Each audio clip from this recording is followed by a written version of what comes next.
We have another entry into the absolutely horrid literary analysis basket here on the channel. Welcome to Strip Coverlet, where we squeeze the bigger picture out of literature. I'm Adrian Fort, and we're here for another poetry discussion, which will appear in the poetry discussion playlist. The poetry discussion, the poem to be discussed, is Summer Wind by William Cullen Bryant, and I started this video off with that little tidbit about literary analysis because it helps me sometimes when being introduced to a new poem to find some of the interpretations or opinions about it out there, because I think that, and if I do find something that's valid, I try to give you guys an answer that is that attributes opinions to a certain place. I've done that no shortage of times with Harold Bloom, for example, and opinions that I got from Harold Bloom. But it seems that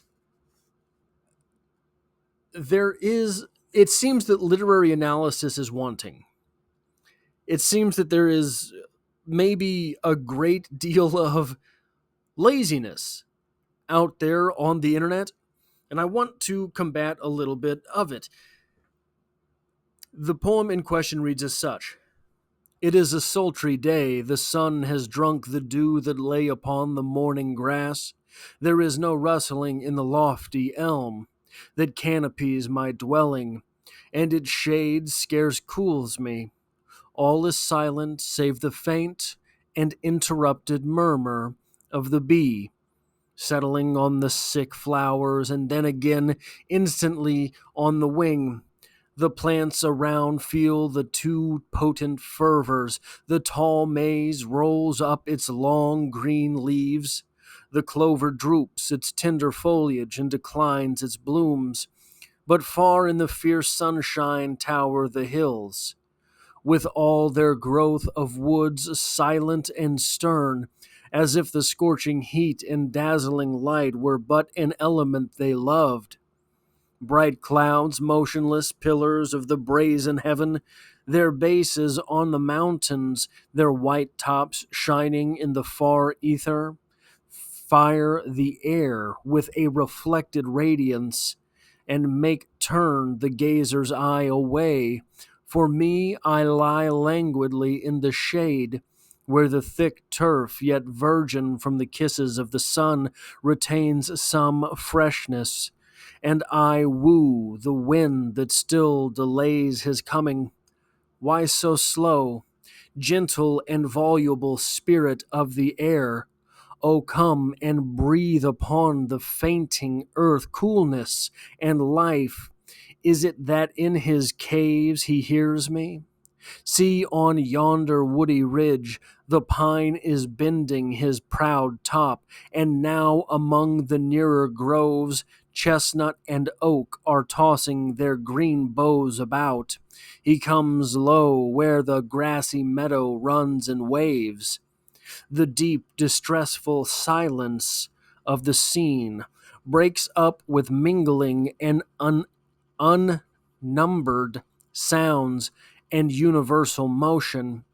He has come, shaking a shower of blossoms from the shrubs and bearing on their fragrance, and he brings music of birds and rustling of young boughs and sound of swaying branches and the voice of distant waterfalls, all the green herbs and stirring in his breath, 1,000 flowers by the roadside and the borders of the brook nod gaily to each other. Glossy leaves are twinkling in the sun as if the dew were on them yet, and silver waters break into small waves and sparkle as he comes. So, what is this poem about, and what is this poem about? The poem is about a hot day in the summer coming, right? That's not a literary interpretation. That's sort of a summary. However, from poets.org, we get in the blurb about this poem, the poem is a personification of the wind, which the speaker implores to blow and make the hot day cooler. Yes, indeed, those are what the words said. Poetry is not about the words that are employed, but the ideas that undergird them. So, just at random, we could say, well, this poem we're talking about, it is a sultry day. Sultry day, that's kind of a strange wording. Sultry often has overt sexual connotations. Let's go with that. It is a sexy kind of day.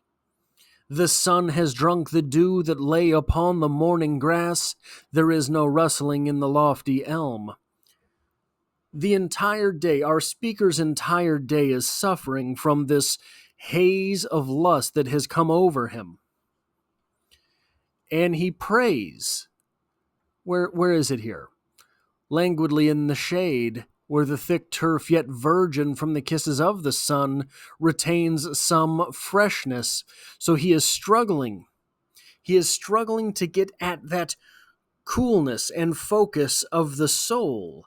He is struggling to lose those fantasies. Lo, where the grassy meadow runs in waves, the dead, distressful silence of the scene breaks up the mingling, unnumbered sounds and universal motion. Universal motion, that's kind of strange, kind of a strange phrase. He has come. That's kind of weird, isn't it? Sort of a weird phrasing. After a shower of blossoms from the shrubs and bearing on their fragrance, and he brings music of birds and rustling of young boughs and sound of swaying branches and the voice of distant waterfalls, all the green herbs. What might have happened between that lustful, overcast day and getting relief from that heat? Is it highlighted in yellow right there? Maybe. That could be an interpretation of the poem. Another interpretation of the poem. Well, we have a hot day. We have a day that seems to be insufferable. If we were to translate a hot day into emotions, what would they be? Angry. I am angry. I am so mad. I am paralyzed with the emotion. I think we've all been there from time to time, right? So angry that you can't figure out how to do anything productive. And you're hoping, you understand in those moments that, yes, you're angry, but anger is just an emotion. You're an adult. You can simply choose not to be angry anymore. And in the moment, we don't think we can. In the moment, it feels almost as if we are waiting for an act of God. We are waiting for a miracle in order to return to something not quite so overpowering as the emotion of anger. But we know. All we have to do is decide that we're not angry, and we're not angry. And so our speaker, I woo the wind that still delays his coming. I am trying so hard to just, what was that from that Martin Lawrence movie, Woo-saw? Rub your earlobe and say woo-saw and it calms you down. I am trying every trick I know to break this anger fever, this fever of anger.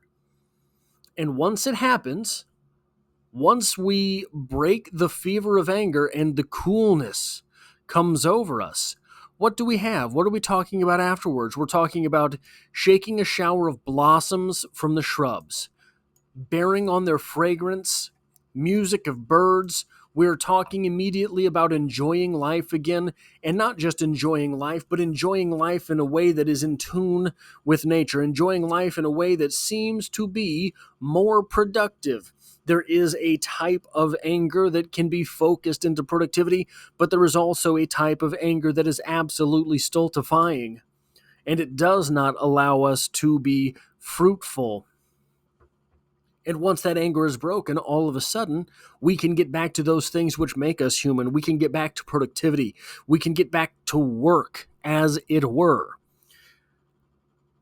That's just two interpretations from this poem, but try to say that this poem is a personification of the wind, which the speaker implores to blow and make the hot day cooler. What a flaccid interpretation of poetry. What an absolute. Okay, poets.org isn't supposed to be doing your homework for you, but poets.org is supposed to be, about the poetry, about the poets. And I would hope that you would credit William Cullen Bryant with writing something a little deeper than saying, oh man, I sure do wish it were cooler here. Anyway, that's all I have for this poetry discussion. If you like or appreciate what it is that I do here, hitting the like button really does help me out, as it tells YouTube to share this video with other literature lovers. And if you find yourself here by chance but not design, literature is the only thing I talk about on the channel. There's poetry every Monday, and I hope to have you back for the next one.